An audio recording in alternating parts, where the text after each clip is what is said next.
Hello, dear student. Today we are going to learn 2.3 Little River. This poem is by a very renowned poet in the world of literature, Rabindranath Tagore. Rabindranath Tagore, who got the Nobel Prize for his the collection of poem Gitanjali in 1930. आपल्या सगळ्यांना माहिती आहे की रवींद्रनाथ टागोर ही आपल्या भारतीय कवींच्यामध्ये भारतीय लेखकांच्यामध्ये एक अद्वितीय असं असलेलं नाव ज्यांना की नोबल प्राईजनं सुद्धा नवाजण्यात आलं. आणि या रवींद्रनाथ टागोरांची एक सुंदर अशी कविता आपण या ठिकाणी आज पाहणार आहोत. त्या कवितेचं नाव आहे लिटल रिव्हर. नदी आपल्या सगळ्यांना माहिती आहे की नदीला आपण मराठीमध्ये जीवनदायिनी सुद्धा म्हणतो. सगळ्यांना जीवन पुरवण्याचं काम ही नदी करत असते. आणि ही कविता पाहण्यापूर्वी थोडक्यात आपण या ठिकाणी पाहूयात. या कवितेमध्ये आपणाला सुरुवातीलाच जे काही प्रश्न दिलेले आहेत छोट्या ॲक्टिव्हिटीमध्ये काय म्हटले बा पहिल्यांदा की you must have been for a family class or class picnic to a river side picnic spot. What did you notice on the banks of river. नदी किनारी काय दिसेल तुम्हाला. पहा बरं चित्रामध्ये दिसते काय आहे. On the river bank of side we notice some trees. Can you see some trees. Maybe some birds. Okay. Then greenery everywhere. Can you see the greenery. Okay. All these things we can see on the river side. In which season do you go. Was the river flowing. River flow gushing or gentle. We went in rainy season. आणि पावसाळ्यात कसं असतं मग. The river flow was gushing in those days. पुढं म्हटलंय did you notice other people by the river. What were they doing. आणखी काही लोक पाहिले. Yes there were some picnickers and other people. Some were enjoying the picnic and some were swimming in the river. Okay. The next question is what should we do to make sure the rivers do not get polluted. काय केलं पाहिजे मग आपण. नद्या ही आपली राष्ट्रीय संपत्ती आहे. We should not allow the people to wash their clothes and utensils in the river. We should ban disinfection and throwing household and industrial waste in the trees. Now next question, filling up the table in the season in India. Mid February to mid April, Vasant in Marathi. English name spring. Mid April to mid of June, Grishma. In English we say summer. Mid June to mid August, in English rainy season. मराठीमध्ये म्हणतो आपण वर्षा ऋतू. Mid August to mid October, इंग्लिशमध्ये autumn, मराठीमध्ये शरद ऋतू. Mid October to mid December, इंग्लिशमध्ये pre winter म्हणतायत, इंग्लिशमध्ये मराठीमध्ये म्हणतायत हेमंत ऋतू. आणि mid December to mid February winter, मराठीमध्ये म्हणतात शिशिर ऋतू. आता आपण पहिल्यांदा एकदा पोएम वाचूयात. पहा नदी little river we can see in the picture. पहा किती छान चित्र दिसतं नाही का नदीचं. आणि या नदीची अशी सुंदर कविता आपण आता पाहणार आहोत. एकदा आपण पोएम वाचूयात आणि मग आपण पोएम सुरू करूयात. Our little river it's meanders along. In summer the water is only in the deep and cows in carts and crosses it with ease. पुढे म्हटले for the beacons though high are not to sleep. पुढची कविता पण no signs of slime, the sand shine bright. On one shore, cash fields blossom white. Chirping menas through the sights. The jackal house is heard there at night. Across lies groves of mangoes and palms. The village priest dwells in their cool shade. Girls and boys bathe close to the bank, flashing with their ganjas as they wait. Next, as the dusk and dawns, once their bath is done, they dip washcloths to trap small fish. To their household tasks, the wives return, having used river sand to squelch its dish. पुढं काय म्हटलंय बा? In Ashad, the clouds gather, the water rise. The rivers in spate and the current grows strong. The air is rife with the blazing sound as the muddy torrent swirls along. The woods and shore start to the life again, and our village welcomes to celebrate the rain. It is a very simple poem. बघूयात आपण stanza bye stanza. पहिल्या स्टांजामध्ये काय म्हणतो पा कवी? पहिल्या स्टांजामध्ये म्हणतोय की our little river it meanders along. In summer, the water is only knee deep, and cows and carts can cross within the reach. For the beacons, though high, are not too steep. बघूयात आपण यातले अवघड शब्द आहेत पा. Meandering म्हणजे वळण घेत जाणे. काय म्हटलंय पा? In little river it meanders along. जर आपण नदीचं चित्र बघितलं, कसं दिसते पण तुम्हाला? अशी वळणं घेत जात असलेली नदी पाहायला मिळते. दिसलं इथं? वळण घेत जात असलेली नदी. अशा पद्धतीची नदी मिंडर्स इट अलॉंग, वळण घेत पुढं मार्गाक्रमण करत असते, आहे ना. In summer the water is only the deep. In summer the water is only नी डीप. म्हणजे उन्हाळ्यामध्ये पाणी किती असतं? गुडघाभर सुद्धा पाणी नाही आहे पहा. अगदी गुडघेच पाण्यामध्ये बुडत आहेत. म्हणजे पाणी फारसं नाही आहे. आणि मग कसं आहे? And cows and carts with crosses is within. दिसते बा तुम्हाला चित्रामध्ये?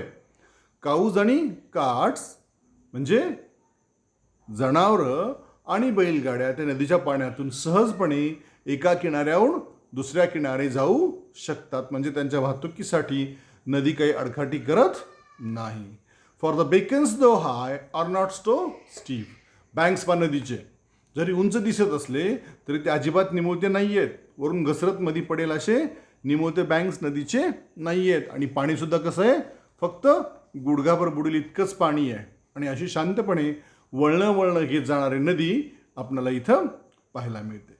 पुढं म्हणलंय पा, no sign of slime, the sand shine bright. On one shore kash fields blossom white. Chirping mynas through the side and the jackal howls at the night. पहा, no sign of स्लीम्स. Slim म्हणजे काय हो? चिखल, मड.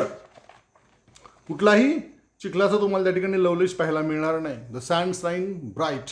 नदीची वाळू ही चमकती आहे. ठीक आहे. आणि पुढं म्हटलंय on the one shore the kash fields blossom white. पहा, एका किनाऱ्यावर काश म्हणजे काय हो?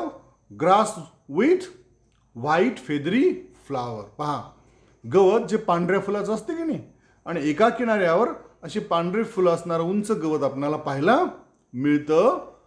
बघितलं आपण?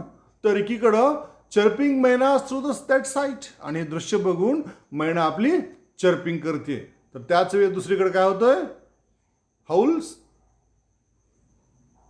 दुसरीकडं जॅकेल काय करतोय? हाऊलिंग करतोय, ओरडण्याचं काम करतोय. आपण बघितलं मेंडरिंग, वळणं घेत जाणारी नदी. पाणी किती आहे? अगदी गुडघाभर सुद्धा पाणी त्या ठिकाणी नाही. आणि या पाण्यामध्ये मुलं मनसोक्तपणे काय करतायत? खेळत आहेत. आणि या दृश्यावर मैना सुद्धा आपलं सुंदर असं गाणं गातीये. आणि त्याच सोबत काय म्हटलंय? जाकेल, कोल्हा सुद्धा आपलं क्वी चालू ठेवतोय. आणि असं सुंदर असं दृश्य नदीचं मला वाटतं आपल्यापैकी सगळ्यांनी कुठं ना कुठं तरी बघितलेलं असेल. आणि दृश्य बघून आपण सुद्धा खूप आनंदित झालेला असालच, नाही का? आता पुढं काय म्हटलंय बा कवीनी? पुढं काय कवी सांगतोय? Across lies the grows of mangoes and palms. दिसतं बा तुम्हाला? नदीच्या पलीकडं काय चित्र दिसतं तुम्हाला? नदीच्या पलीकडं तुम्ही पाहू शकतात across grows mangoes and palms. मँगोची आणि पामची झाडं तुम्ही नदीच्या पलीकडच्या बाजूला पाहू शकता, आहे की नाही. त्यासोबत काय दिसतंय, the village priest dwell in their cool shade. त्याच ठिकाणी गावचा कोण आहे, पुजारी. काय करतोय पुजारी, हे पूजनाचं काम करतोय, आहे ना. The village priest dwells in their cool shade. पुढे म्हणलंय girls and boys bathe close to the bank. आता बघितलं आपण, पहा गर्ल्स अँड बॉईज काय करतायत, त्या नदीमध्ये स्नान करण्याचं काम करतायत, आनंद लुटतायत नदीच्या पाण्याचा, स्नान करतायत. Flashing with their gamchas as they wade. Flashing there गमजाज म्हणजे काय करतात तो गमजाज, त्यांची पांढरी असणारी मोठी रुमाल, हा रुमाल असतो का आपला, असं पांढरा सुती कपडा, ते पाण्यामध्ये खेळतात. आणि वेड, गमजाज ॲज दे वेड. वेड म्हणजे काय, चिखलातून चालत जाणे. म्हणजे असं पाणी, जिथं पाणी आहे त्या पाण्यातून चालत जाणं. हातात गमजा घेऊन ही मुलं काय करतायत, पाण्यातून चालत जात आहेत.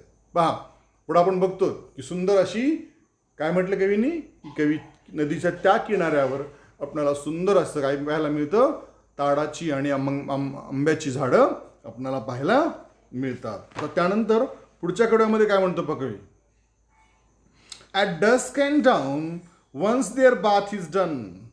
सकाळी किंवा संध्याकाळी 2 वेळा ही मुलं स्नान करतायत. आणि एकदा त्यांचं स्नान झालं, they dip the wash cloths to trap the small fish. आणि मग एकदा स्नान झालं की आपले कपडे काढून त्याच कपड्यामध्ये मासे पकडण्याचं काम कोण करतात, ही मुलं करतात, नाही का. पहा wash close, small close for washing face, रुमाल ज्याला म्हणू आपण. आणि सोर म्हणजे स्क्रब, घासून स्वच्छ करणे. आणि एकदा आंघोळ करून झालं की त्याच कपड्यामध्ये मुलं काय करतात, ही आपली कपड्यामध्ये मासे पकडण्याचं काम करतात. They dip wash clothes to trap small fishes. आणि मग दुसरं काय होतं, to their household task the wives return. आणि मग संध्याकाळी नदीवर गृहिणी काय करतात, पाणी आणण्यासाठी किंवा त्यांच्या घरातली कामं करण्यासाठी, पाणी नेण्यासाठी ते नदीवर येतात, घरातली कामं करण्यासाठी नदीवर येतात. आणि having use river sand to scour each dishes. म्हणजे त्यांचं प्रत्येक भांडं स्वच्छ करण्यासाठी, विसळण्यासाठी नदीतील पाण्याचा उपयोग त्या गृहिणी करत असतात. पुढं म्हटले पाहता, in Ashadh clouds gather water rises. पहा आषाढ मध्ये काय म्हणलंय, cloud gathers the water rises. The river is spate, the current grows strong. या कड्यामध्ये कठीण शब्द काय आहेत पहा.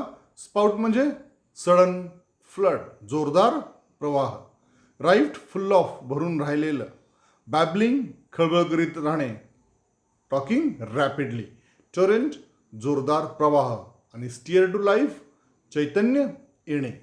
पहिल्या गोळीत काय म्हणतो पहा, in Ashadh cloud gathers and the water rises. पहा आकाशामध्ये मोठ्या प्रमाणात ढग काय येतात आणि ढग आल्यामुळे काय होतं, मग पाण्याची पातळी मोठ्या प्रमाणात वाढते. द वॉटर रायजेस आणि काय होतं मग, the river in spate the current goes strong. The river in spate, नदीला अचानक पूर येतो आणि पूर आल्यामुळे काय होतं, पाण्याचा प्रवाह मोठ्या प्रमाणात वाढतो. The air is rife with the babbling sound. आहे ना, एअर इज राईफ, राईफ म्हणजे सर्वत्र भरून राहिलेला, बॅबलिंग खळबळ करीत, आवाज सगळीकडं पसरलेली असते. हे पहा.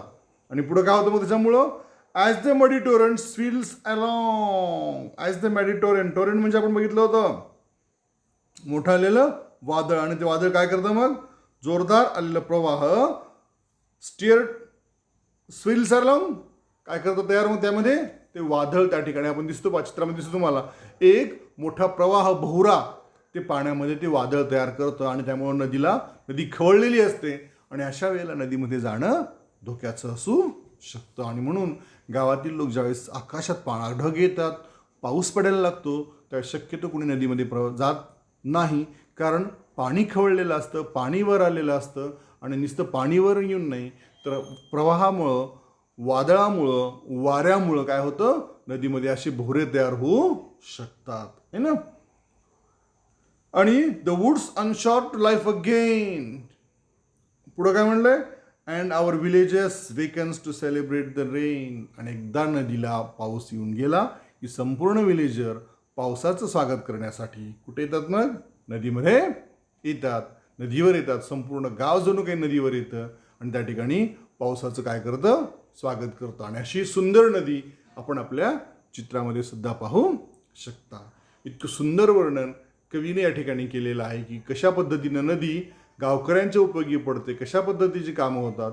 इतकं सुंदर सगळं या कवितेच्या माध्यमातून कवीनं आपणाला सांगितलेलं आहे. थोडक्यात ही सुंदर पोएम आपण थोडक्यात परत एकदा बघूयात. काय म्हटलं बा नदीमध्ये, पहिल्यांदा तो सांगतोय की नदी कशी आहे, वळणं घेऊन जाणारी नदी आहे. आणि ह्या वळणं घेऊन जाणाऱ्या नदीमध्ये पाणी इतकं काही डीप नाही आहे. ज्या ठिकाणी मुलांना फक्त गुडघाभर पाणी असतं, त्यामुळं त्या ठिकाणी मुलं स्नान करून आनंद लुटतात. पाणी इतकं कमी आहे, त्यामुळं जनावरंसुद्धा या ठिकाणाहून एका ठिकाणाहून दुसऱ्या ठिकाणी जात आहेत. पाण्याचे नदीचे स्टीप किनारे सुद्धा इतके निमुळते नाही आहेत त्यावरून कोणी पडावं किंवा त्यावरून इजा व्हावी. त्यानंतर पुढं म्हटलंय की नदीमध्ये चिखल तर अजिबात नाहीच आहे, पण चिखल नसून पलीकडच्या नदीच्या किनाऱ्यावर सुंदर अशी कास काय उमललेली आहेत, फ्लावर्स म्हणजे पांढरी फुलं त्या ठिकाणी हिरव्या गवतावर उमटलेली आहेत.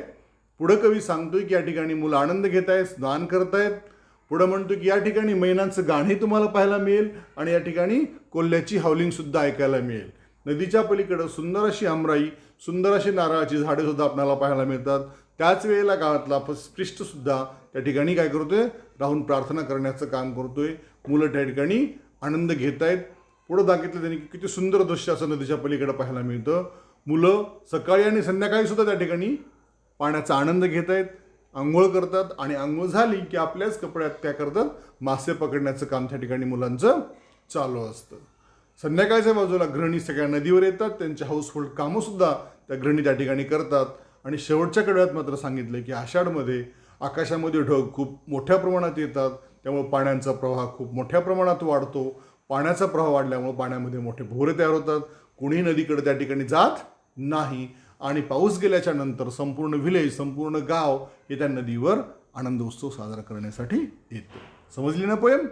आता मी तुम्हाला याच पोएमवरचे काय पाठवणार आहे, workshop. I will send you and you all have to solve the workshop and act according to it.